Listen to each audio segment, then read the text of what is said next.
말씀에 앞서서 제가 이번에 선교 여행을 다녀오고 그래서 사역 보고를 잠시 말씀을 드리고 오늘 말씀을 통해서 은혜를 받기를 원합니다.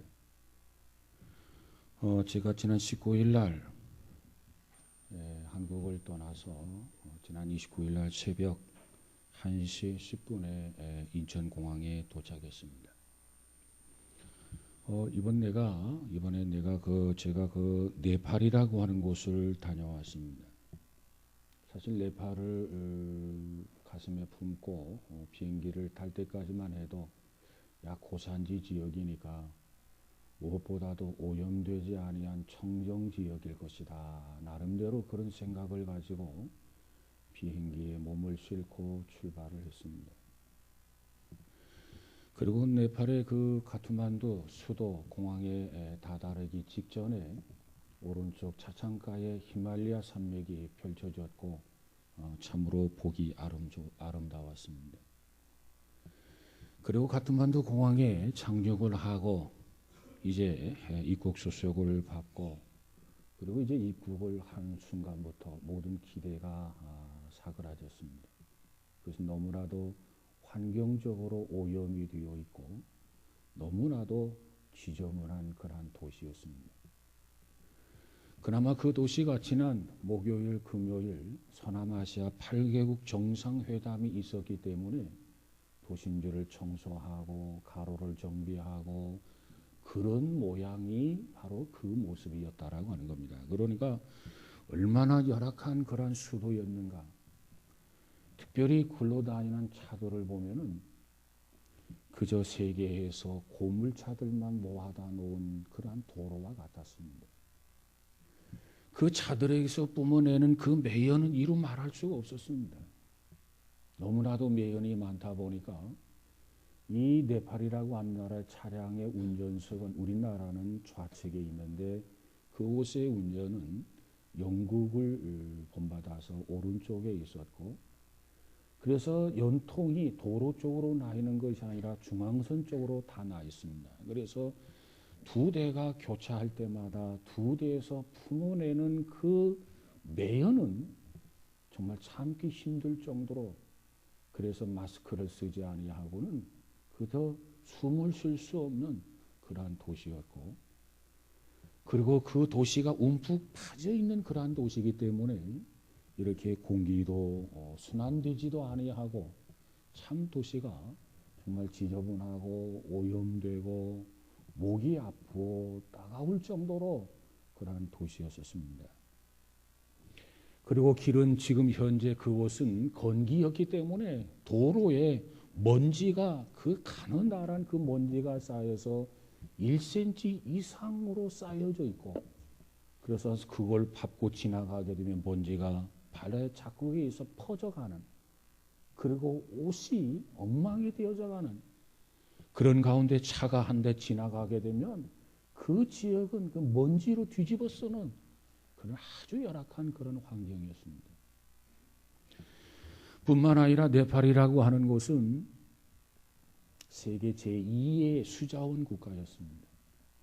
그런데도 지하수는 다 오염이 되어서 마실 수가 없었고 호텔에서 샤워를 하게 되면 그 물에서 기름 냄새가 나는 그런 아주 오염된 그 아까운 수자원을 다 오염시킨 그런 나라로 전락된 것을 보고 참 마음이 아팠습니다.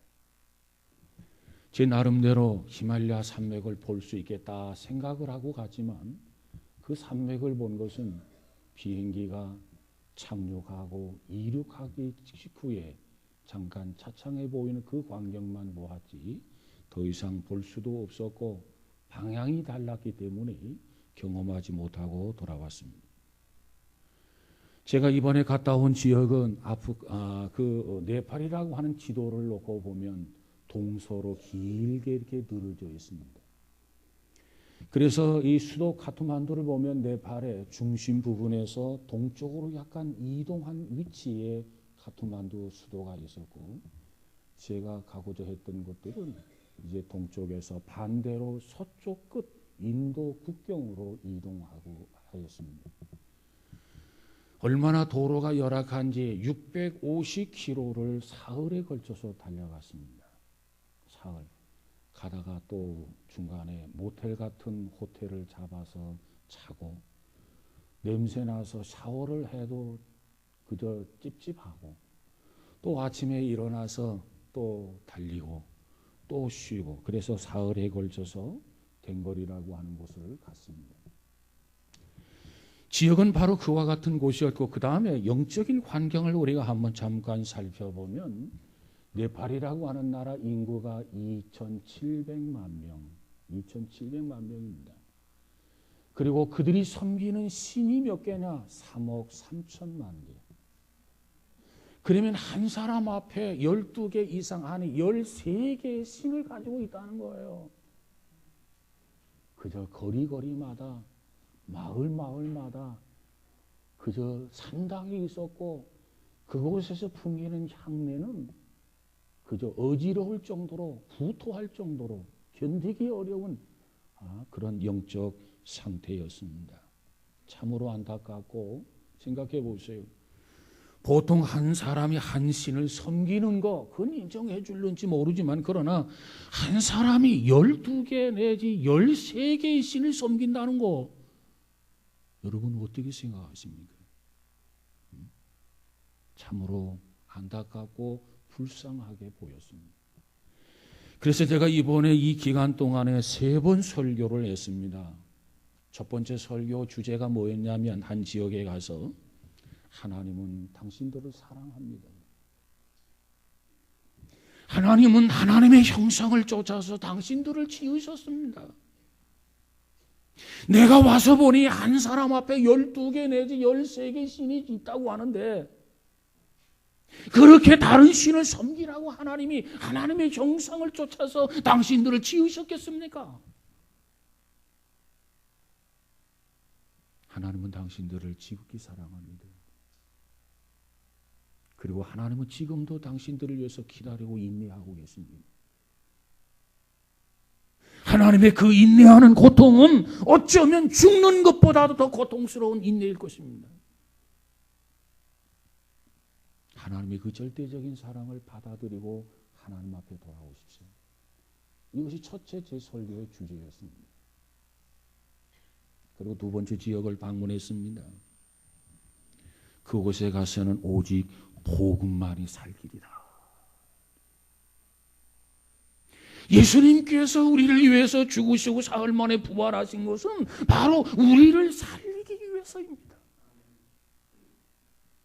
여러분에게 이 복음의 선물이 필요합니다. 가장 귀한 선물입니다. 복음을 믿으시기 바랍니다. 뭐 이런 설교에, 그 다음 세 번째로는 오직 예수. 내가 아무리 하나님이 당신을 사랑합니다, 복음만이 당신들이 살 길입니다. 그 설교를 하고 나서 생각하니까, 혹시 저들이 하나님도 예수님도 12개, 13개 섬기는 신 중에 하나로 보지 않을까? 이런 생각이 들었어요. 그래서 장소를 이동해서 또 다른 설교를 하면서 오직 예수, 오직 예수. 당신들이 섬기는 신이 10개가 되었던 11개가 되었던 12개가 되었던 13개가 되었던 그 신들은 다 가짜다. 오직 예수만이 참 메시아이시다.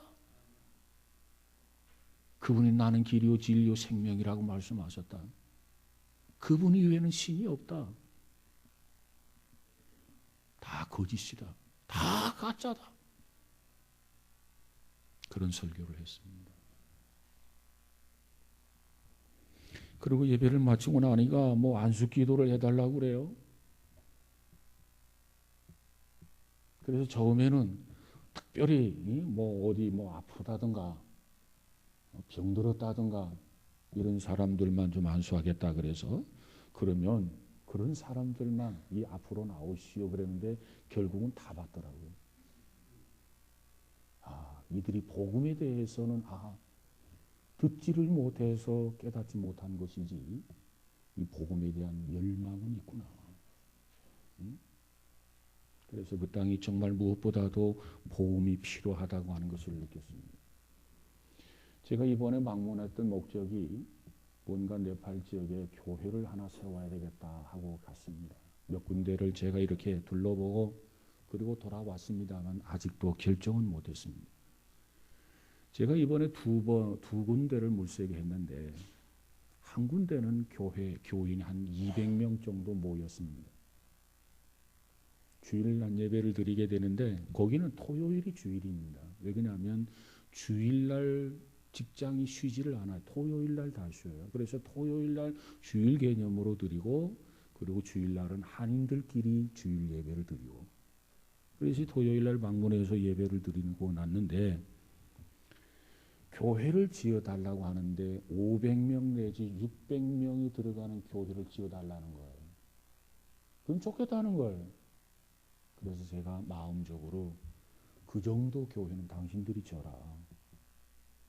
이미 당신네들이 200명 이상이 이렇게 모인다고 그러는데 제가 간 곳은 이번에 상간지역은 가지를 못하고 평야 지역, 인도 국경, 서부 중에서도 극서부라고 하던데 보니까 그곳에 가는 그건 평야 지역이거든요.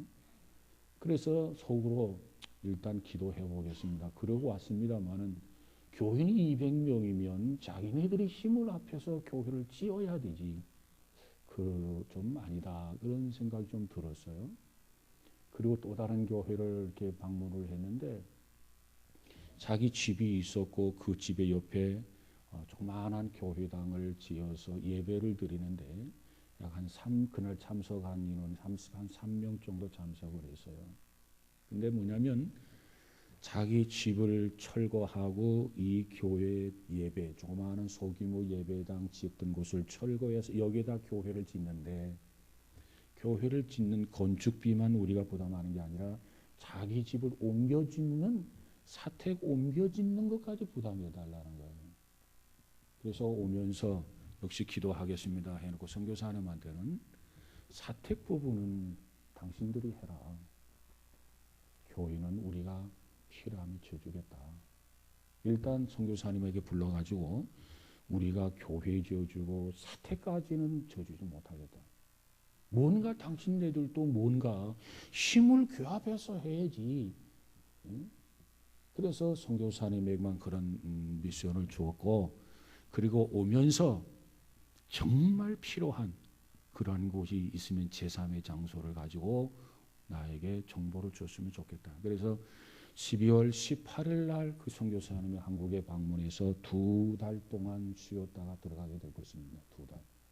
그래서 1월 4일 날이 첫 주일인데 선교 주일에 주일 낮 예배 1부, 2부 윤광진 선교사님이 오셔서 설교를 하게 될 것입니다. 그렇게 하고 2달 있다가 돌아가게 될 터인데 그때 자세한 보고를 듣고 또 당회에서 의견을 결정을 해서 진행을 하게 될 것입니다. 여러분 특별히 기도를 많이 해주시길 바랍니다.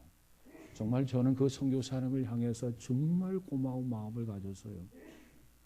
나는 막 구역질이 나고 현기증이 나고 막 그래서 견딜 수 없는데 그분들은 그곳에서 거주하고 있다고 말해요. 아이들을 넷이나 낳고 부부 6명이 그 열악한 환경 속에서 선교 사명을 감당하는 걸 보고 손을 맞잡고 제가 기도하고 왔습니다마는 특별히 여러분 기도를 많이 하셔서 정말 그들에게 복음이 들려지는 정말 그들이 12개, 13개의 신을 가지고 있다는 게 말이 됩니까? 신발신이 따로 있고 말이죠. 응? 무식해서 그래, 무지해서 그래, 누군가가 들려주지 않아서, 누군가가 깨우쳐주지 않아서 그런 것 같아요.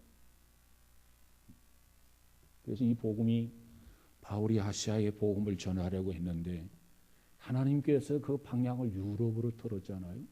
그래서 유럽을 복음화시키고 대西洋을 건너서 아메리카로 이제 아시아로 이 아시아 중에서도 동남아시아 그리고 점점 이 서남아시아로 지어서 다시 유럽으로 다시 중동으로 복음이 한 바퀴 이렇게 돌아서 다시 중동의 복음이 안착되고 하면 주님이 이 땅에 오시지 않겠나 그렇게 보여지게 됩니다.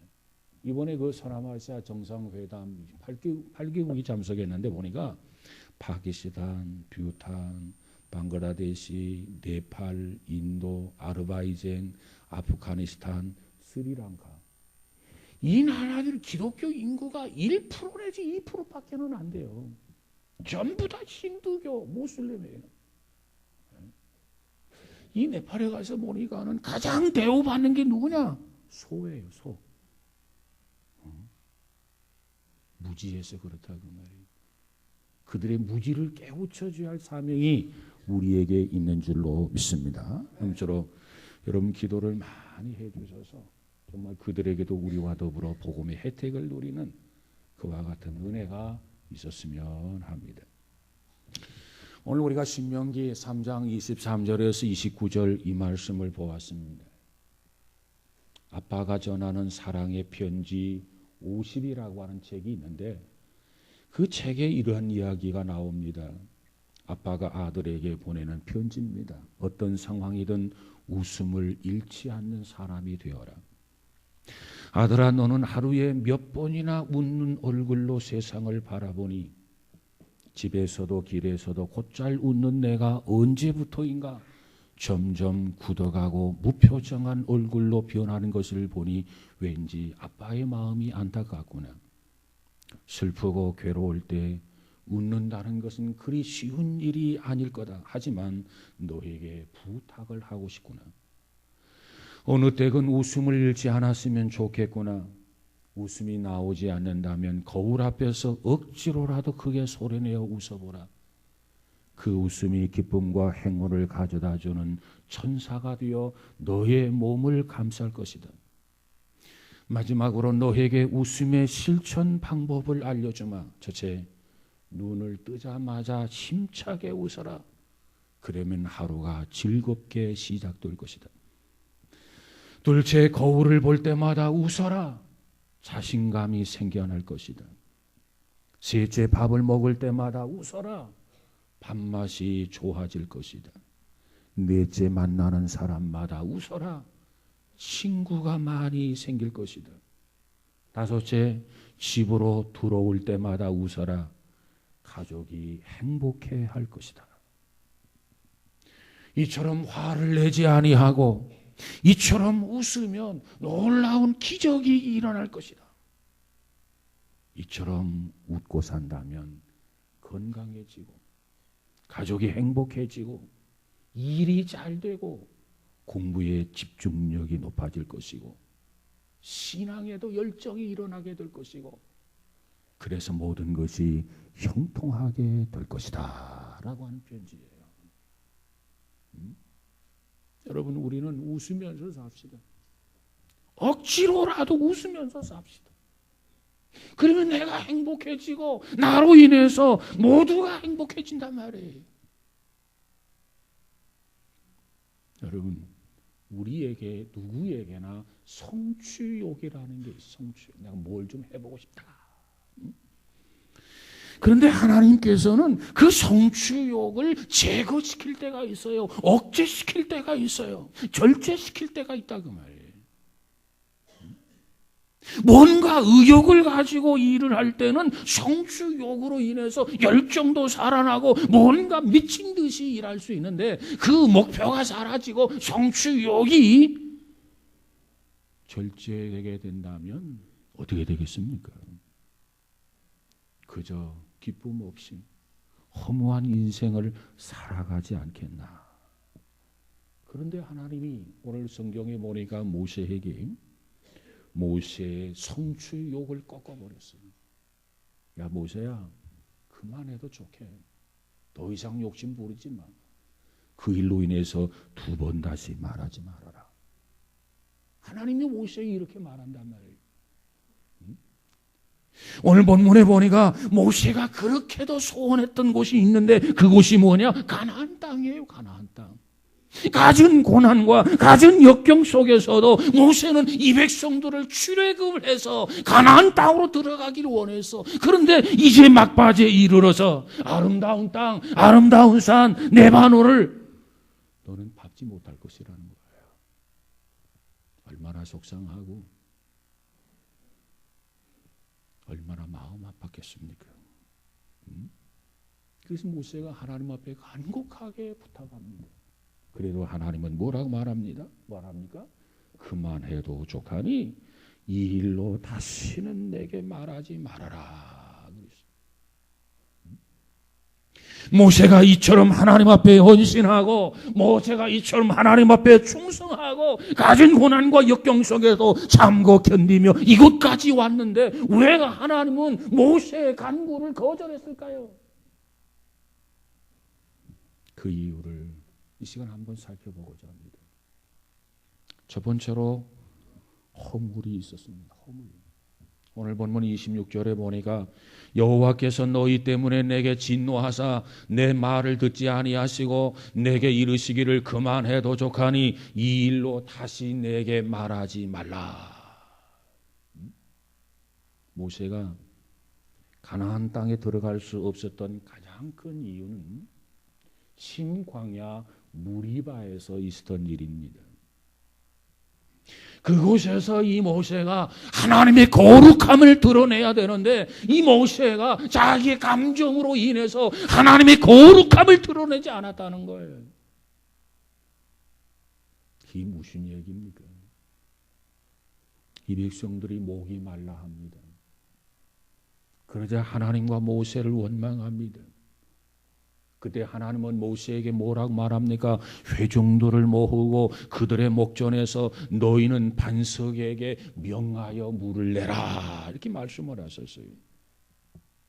이 말씀을 받았던 모세와 아론이 백성들을 반석 앞에 다 모아놨어요. 그리고 모세가 이렇게 말합니다.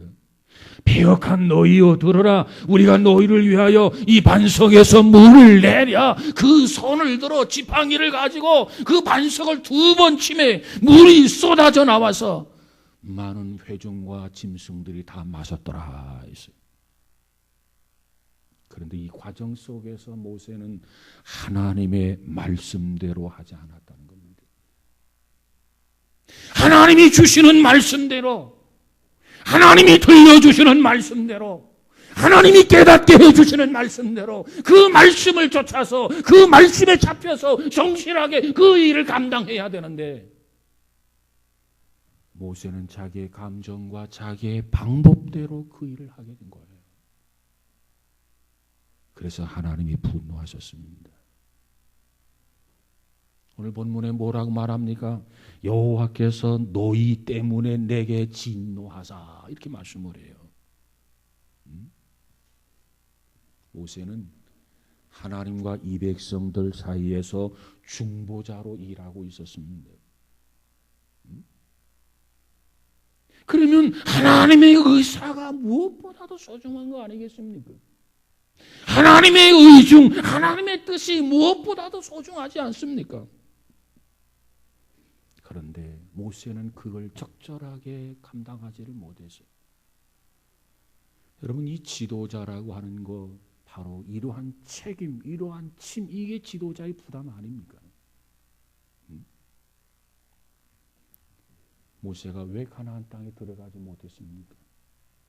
그처럼 그의 소원이었고 모처럼 그의 소망이었던 이 가나안 땅에 들어가지 못했던 그 이유가 뭐냐 말이에요. 그것은 바로 자기 자신에게 있었어요. 그 자기 자신의 어떠한 점 때문에 그러게 되었습니까? 여러분, 우리는요 자기 자신의 허물을 크게 보는 마음을 가져야 돼요. 자기 자신의 허물을 크게 보는 그런 눈을 가져야 돼요. 그런데 우리는 어떻습니까? 다른 사람의 허물은 크게 보고 드러내면서도 자기 자신의 허물은 감추고 아주 작게 보고 자기 자신의 허물에 대해서는 무감각한 사람이 너무나도 많아요. 그래서 예수님이 뭐라고 말합니까? 너는 어찌 남의 눈 속에 있는 티 아주 작은 것, 세심히 관찰하지 아니하면 볼 수 없는 것, 그 티는 보면서 내 눈 속에 있는 대들보는 보지 못하느냐? 여러분, 누가 누구에게 하신 말씀입니까? 예수님께서 잘났다고 하는 바리새인들을 향해서 하신 말씀이 아니겠습니까? 예수님은 우리에게 그 반대가 되길 원합니다. 내 눈 속에 있는 티는 크게 보아라. 무엇으로? 대들보로 보아라. 그리고 다른 사람의 눈 속에 있는 대들보는 대들보로 볼 것이 아니라 작은 티로 보아라. 이것이 주님이 주시는 말씀이에요.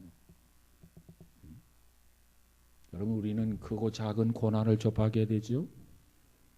그 고난이 우리에게 주시는 유익이 어떤 유익이 있다고 생각합니다.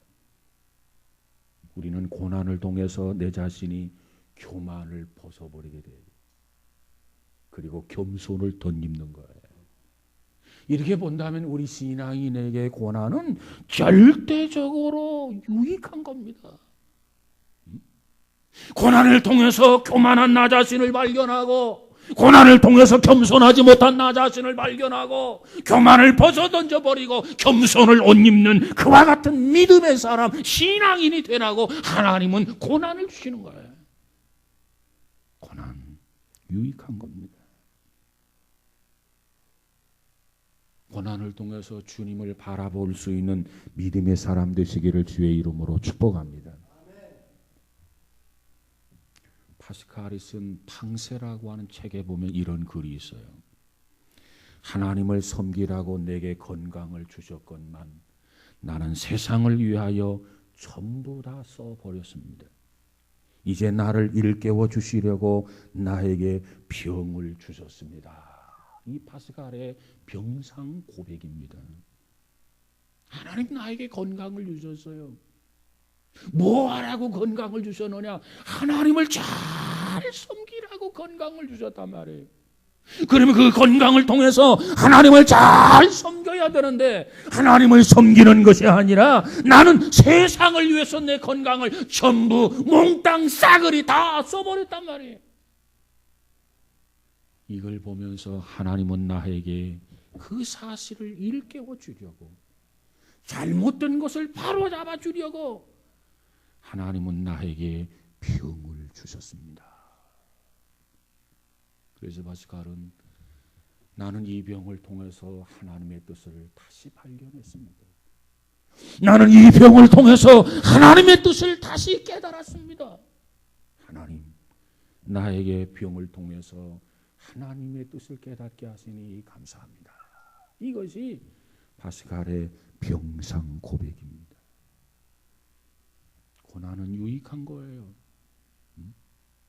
C.S. 루이스는 이런 말을 했어요. 고난은 귀머거리도 들을 수 있는 하나님의 확성기이다 그랬어요. 확성기. 평소에는 하나님의 음성이 들리질 않아요. 세상의 소리만 자꾸 들려요. 근데 고난을 당하게 되면 그 고난을 통해서 하나님의 음성을 들을 수 있다 그 말이에요. 그 고난은 하나님의 음성을 듣는 확성기와도 같은 것.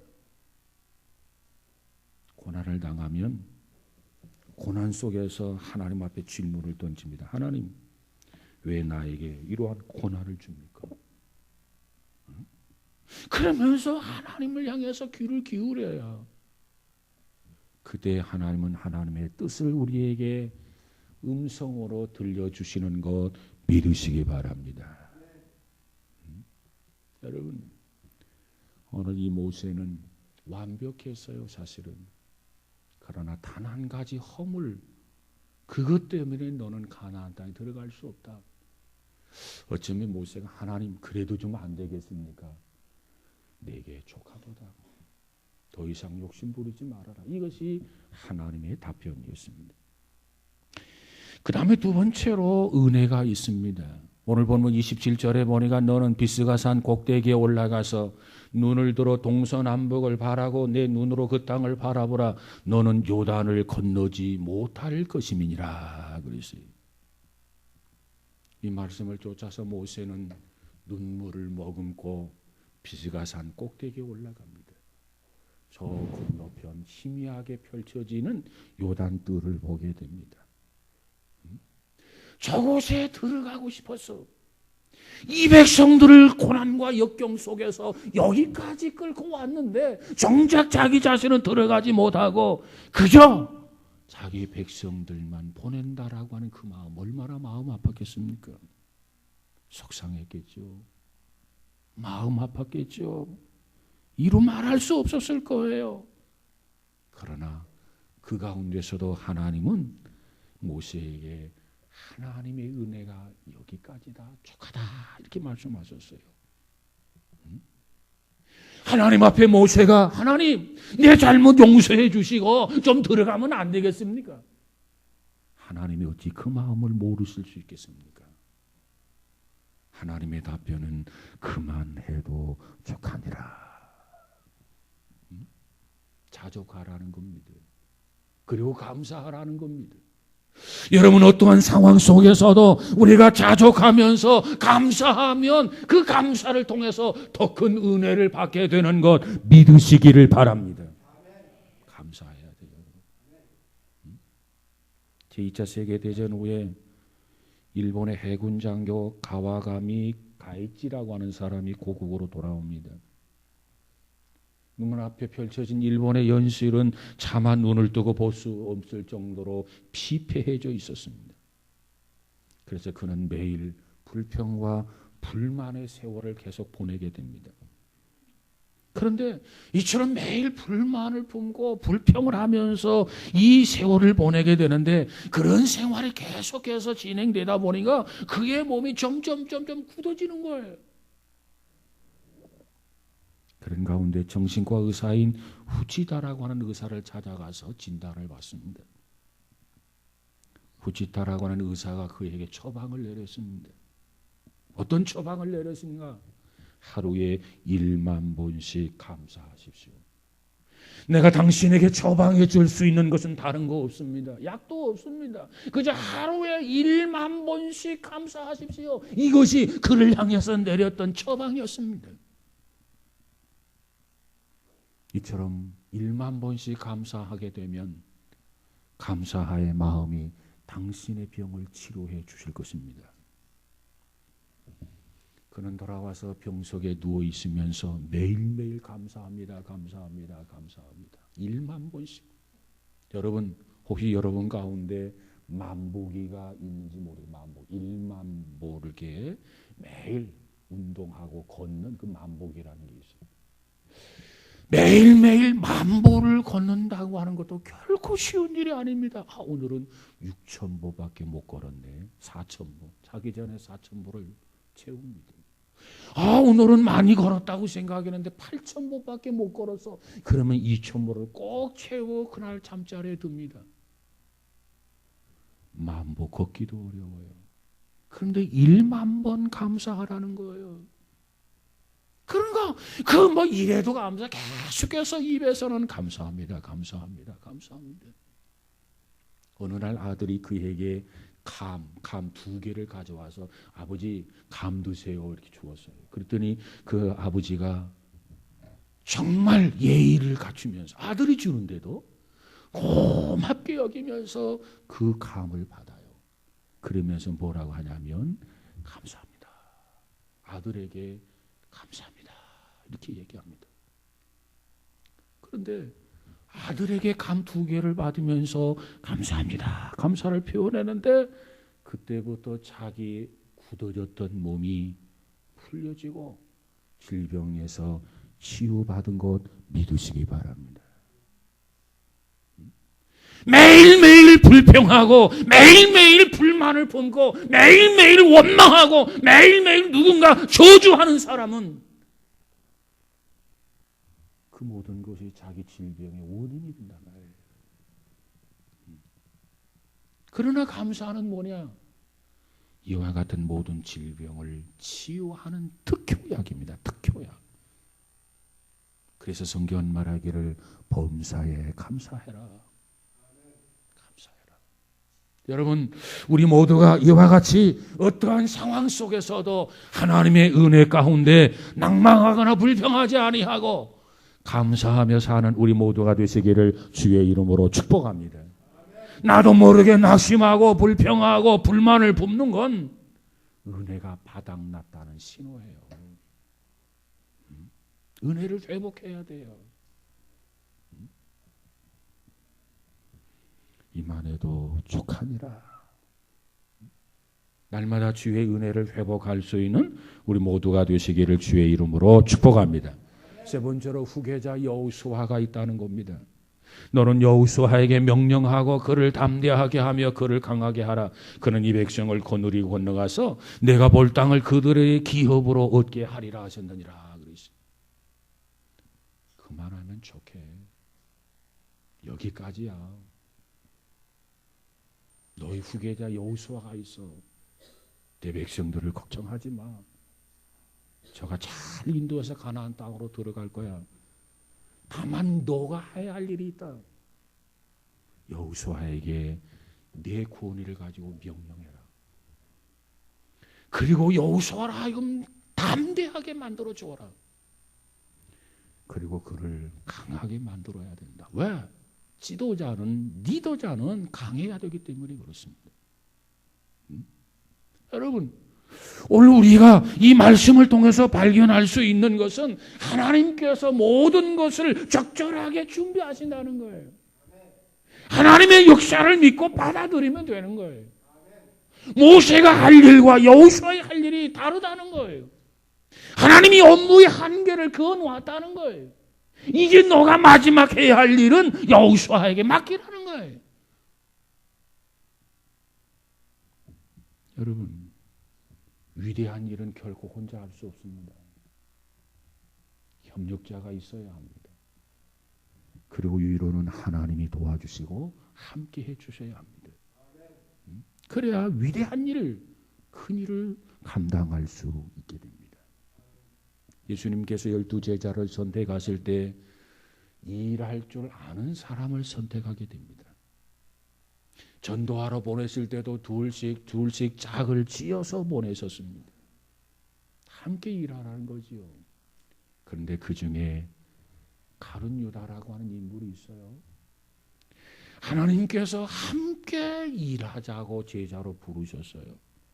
그런데 가룟 유다는 함께 일할 줄 몰랐어요. 그래서 예수님 곁을 떠나가게 됩니다.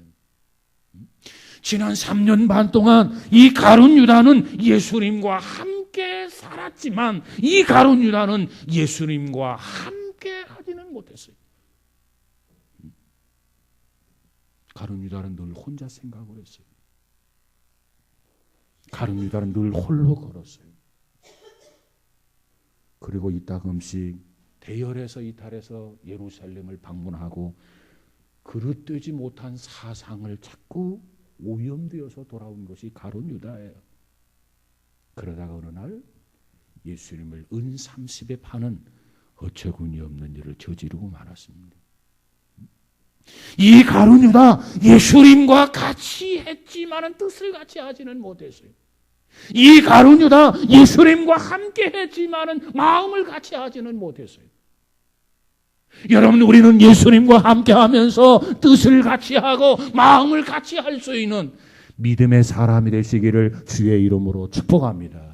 이런 사람을 들어서 하나님이 사용하신단 말이에요. 와, 사역의 효율성 때문에 그렇습니다. 혼자 일할 때보다 함께 일하면 큰 일을 감당할 수 있습니다. 함께 일하면 상승 효과가 나타납니다. 그래서 함께 일해야 합니다. 예수님께서마저도 뭐라고 말합니까? 내가 너와 함께 하마 이렇게 말씀하셨어요. 스코틀랜드의 산 클라이데리라고 하는 사람이 있는데 이 사람은 말 조련사입니다. 말 훈련시키는 사람이란 말이에요. 이 사람이 이런 말을 해서요. 보통 이 말 한 마리가 끌을 수 있는 짐은 대략 7,000파운드를 끌 수 있다고 그래요. 한 마리가 끌 수 있는 짐이. 그러면 두 마리가 끌 수 있는 짐은 어느 정도 되겠습니까? 14,000파운드입니다. 14,000파운드. 그런데 이 두 마리를 훈련시켜서 팀워크를 갖게 하고, 그래서 두 마리가 짐을 끊게 하면은 14,000파운드가 아니라 25,000파운드의 짐을 끌 수 있다는 거예요. 이걸 뭐라고 하느냐? 시너지 효과, 상승 효과라고 말한 것 아닙니까? 상승 효과, 두 사람 이상이 협동해서 일한 결과가 엄청나다는 거예요. 하나님은 함께 하길 원합니다. 뜻을 함께 하고 마음을 함께 하기를 원합니다. 그리고 하나님의 일을 같이 하자고 말씀합니다. 여러분, 하나님과 마음이 하나 되어져서 하나님의 뜻을 이룰 수 있는 우리 모두가 되시기를 주의 이름으로 축복합니다. 그럴 때 모세도, 그럴 때 여호수아도 하나가 되어져서 하나님의 뜻을 이룰 수 있는 거 아니겠습니까? 여러분, 이 시대의 모세가 되고 여호수아가 되어져서 하나님의 일을 잘 감당해내는 복 있는 성도 저와 여러분 모두가 다 되시기를 주의 이름으로 축복합니다. 그만해도 족하니라. 우리는 보통 하나를 받지 못했고 99가지를 받았어요. 그러면 당연히 하나를 받지 못했지만 99가지를 받았으면 받은 99가지를 통해서 하나님 앞에 감사해야 되지 않습니까? 근데 이건 보이질 않아요. 받지 못한 하나 가지고 불평하고 원망하는 경우가 너무나도 많아요. 오늘 그와 같은 사람에게 하나님이 들려주기를, 야 무게야 그만해도 족하니라. 너 그거 하나 받지 못했지만 99가지를 받았지 않았느냐? 이걸 깨닫는다면 평생 감사할 수 있고 범사에 감사할 수 있고 하루에 어쩌면 1만 번 이상 감사해야 될 것입니다. 이와 같은 삶이 우리 모두의 삶이 되어져서 하나님을 영화롭게 해드리는 복 있는 자가 되시기를 주의 이름으로 축복합니다. 기도합시다. 거룩하신 하나님 감사합니다. 오늘 그만해도 족하니라. 하나님께서 모세에게 들려주었던 이 말씀, 모세에게 허물이 있었고 그래서 하나님께서 더 이상 넌 아름다운 땅, 아름다운 산, 저 네 반을 뜰을 밟을 수가 없다. 가나안 땅에 들어갈 수 없다. 섭섭한 마음도 없지 않아 있었습니다. 그러나 주께서 말씀하신 대로 그만해도 족하니라. 알았습니다, 하나님. 그리고 하나님은 계속해서 모세에게 은혜를 주셨고 아름답게 생을 마감할 수 있는 축복을 주셨습니다. 그리고 내가 마지막까지 해야 할 일은 이것이다. 여호수아에게 명령을 해라. 그리고 그를 담대하게 하라. 그를 강하게 해라. 이것이 너가 마지막까지 해야 할 일이다. 그래서 모세는 그 사명을 감당했고 여호수아는 모세의 명령을 잘 받아들여서 모세의 후계자가 되어서 이 백성들을 가나안 땅으로 인도해 주신 줄로 믿습니다. 우리 모두에게 하나님의 뜻을 이루기 위해서 모세와 여호수아 같은 그런 협력자들이 되어지는 귀한 하나님의 귀한 축복을 주옵소서. 우리의 손길을 기다리고 있는 많은 영혼들이 있습니다. 그들에 대해서 무심하지 아니하도록 하나님 우리로 하여금 다시 한번 깨우쳐 주옵소서. 예수님 이름으로 기도하옵나이다. 아멘.